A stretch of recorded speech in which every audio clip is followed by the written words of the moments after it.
Karen. I'm your friend. Yes. And she is your assistant, okay? Okay, Karen, She's your assistant. No, don't do that. Okay, yes.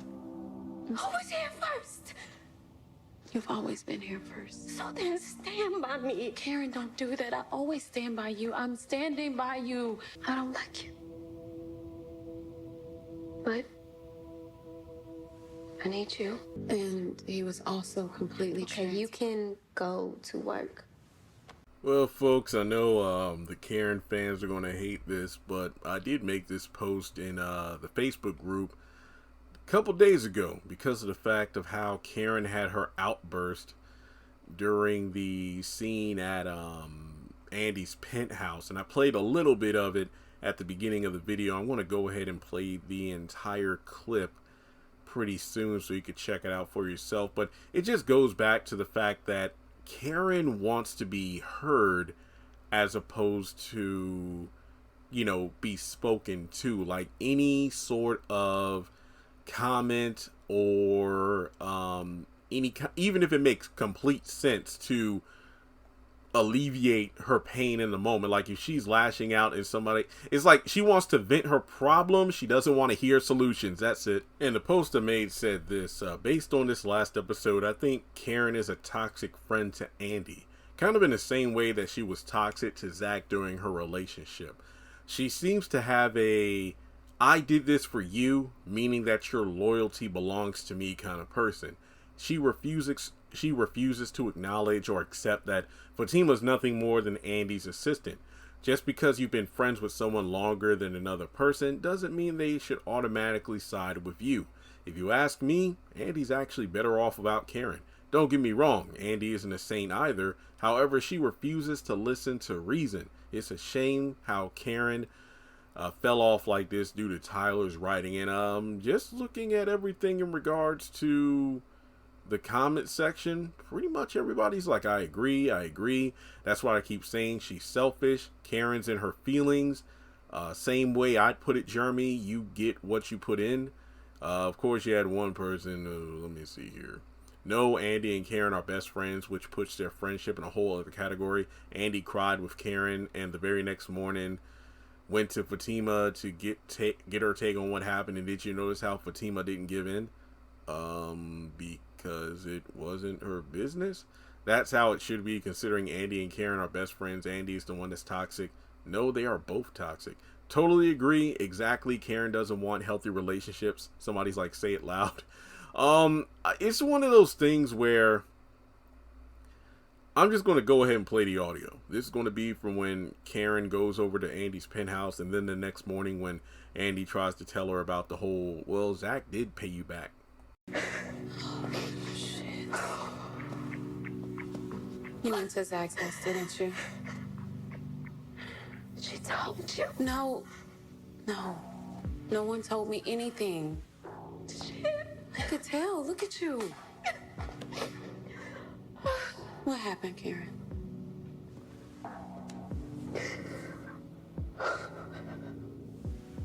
I just made a damn fool of myself.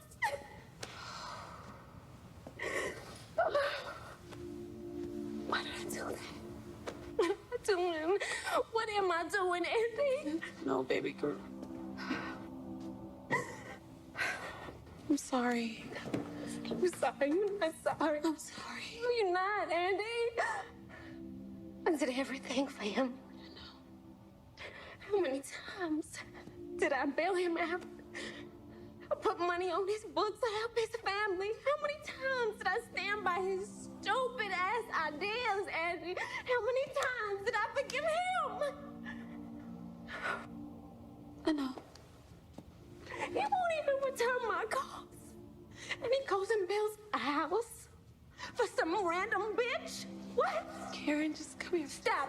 Do not, Andy, do not stick up for her. I swear to God, Andy, do not, please. That's not what I'm doing. Yes, it is. It's what you've been doing. I'm not trying to, okay? I'm sorry. Don't do that. Karen. I'm your friend. Yes. And she is your assistant, okay? Okay, Karen, She's your don't. assistant. No, don't do that. Okay, yes.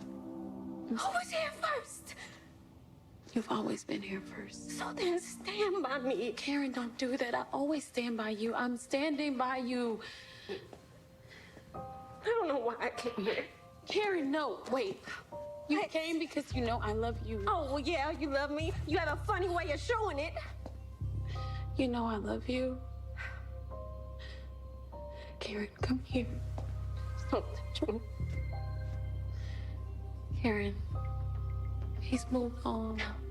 I don't like to see you like this. I know you're... I know he's moved on. Can you please stop saying that? I know, okay? I know. But how? Because I haven't. So why the I feel like this? Worst part is, I was just standing there. And this other woman came up. Another woman? She knew my name. What are you talking about? She knew my name, Andy, because he was having sex with her when we were together.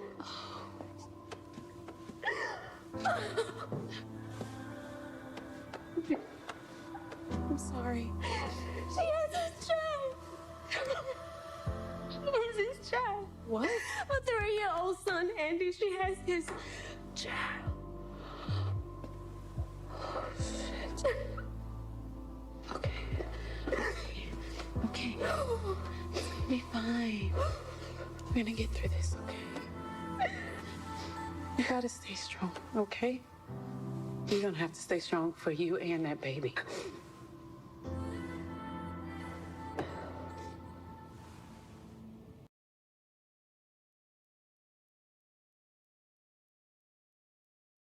And this is how he repays me. Karen, Zach gave you all your money back. Was that all he owed me, Andy? It was just money? And he was also completely Okay, you can go to work. I mean, she was kind of going back and forth at first, It's hard to tell if she was like, I don't even know why I came here. If she said that because her emotions are in flux, or the fact that, she feels like Andy is automatically siding with Fatima. Hell, when Andy said, you were at Zach's house, weren't you? Because after Karen was like, I just made a fool of myself. She told you. She pretty much assumed right off the rip that Fatima must have called Andy and told her what happened with the whole situation. But Andy guessed that you were right outside of Zach's house in the last episode prior to this one. You were literally like, I need some peace and quiet. I'm driving. And Andy literally, why would you think Fatima had anything to do with that? Andy literally said over the phone that, oh, wait, are you outside of Zach's house? So what if I am? You literally told Andy that you were there. What the hell, Karen? Okay, well, in any case, from there, she doesn't want Andy even touching her or anything. It's like, don't touch me. They're like, you need to side with me. It's like, then at the end, when she reveals, the whole thing about the baby and everything, and, ask about, oh yeah, Karen has a moment where she's like, what's all this? And then Andy explains the whole, telescope, and she needs to leave the penthouse immediately, and ask if she can stay with Karen. It's like, are you still mad at me? Well, I don't like you, but I need you.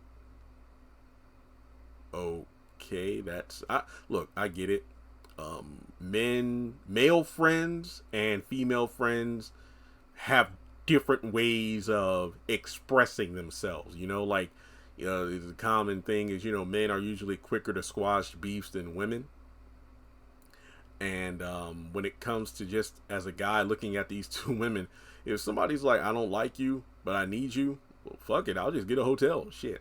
I mean, if you don't like me, I ain't going nowhere I'm not wanted. So, Karen, if you weren't in your feelings, if you didn't make a fool out of yourself, you wouldn't let Andy stay with you because you didn't need her to? I mean, you would just be with Aaron or something right now? Some friend. And then the next morning she did apologize, but even still, I don't know. She tripping. But in any case, I don't know. It just seems to me, if you're friends with a person like Karen, you need to keep your own notepad, because anytime this friend does something for you, they're going to try to throw it in your face. I feel like Karen's the kind of friend, if she loans you $5 when you're in a tight spot, just $5, when she needs 50 and you, like, you know, either can't give it to her or won't for whatever reason. What about that time I gave you $5? But bitch, that was $5. You asking me for 50.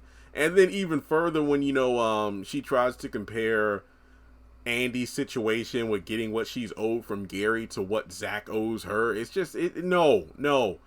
Karen is the kind of friend that she will be loving, she will be stern, but at the end of the day, when she feels wronged, if you aren't on her side, if you're not giving her your full loyalty, and even if that boils down to not suggesting good advice, she's going to consider you ungrateful. She's not going to like you.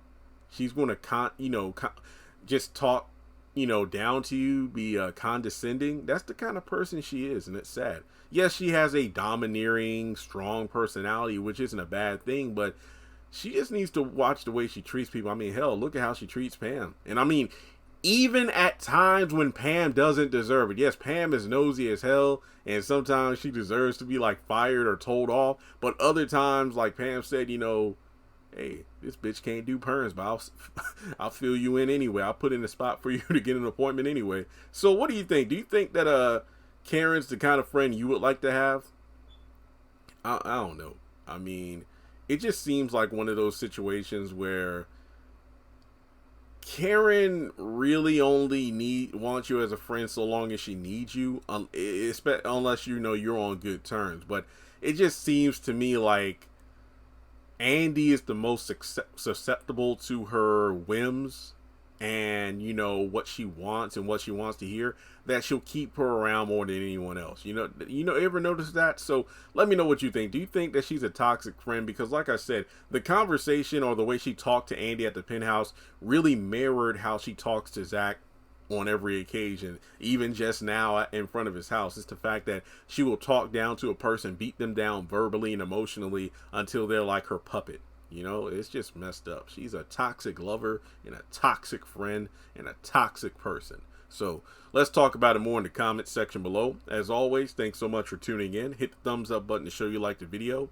Hit subscribe. Hit the bell icon and select all. That way you don't miss out whenever I post content on the channel. And I will talk to you all in the next one.